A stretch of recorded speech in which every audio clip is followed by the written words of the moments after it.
জীবনে এমন অনেক সময় আসে যখন মনের কথা প্রকাশ করা কঠিন হয়ে পড়ে।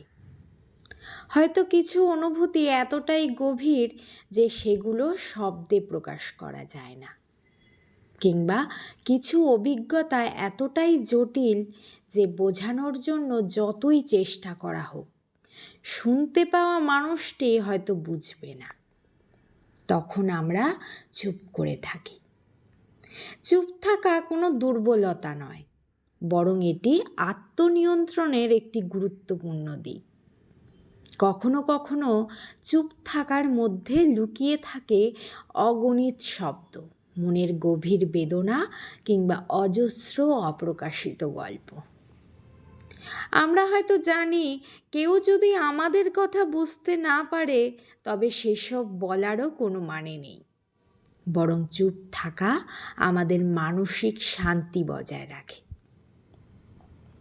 তবে চুপ থাকার মানে এই নয় যে আমরা দুর্বল বা আত্মবিশ্বাসহীন, বরং এটি আমাদের অভিজ্ঞতা ও প্রজ্ঞার প্রতিফলন। কিছু অনুভূতি শুধুই অনুভবের জন্য, বোঝানোর জন্য নয়। কিছু কথা প্রকাশ না করলেই তা আরও বেশি অর্থবহ হয়ে থাকে।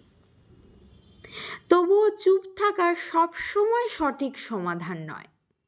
যদি কোনো সম্পর্ক কিংবা পরিস্থিতিতে ভুল বোঝাবুঝি বাড়তে থাকে তাহলে সেটা স্পষ্টভাবে ব্যাখ্যা করা জরুরি, কারণ অনেক সময় চুপ থাকাও ভুল বোঝার জন্ম দেয়।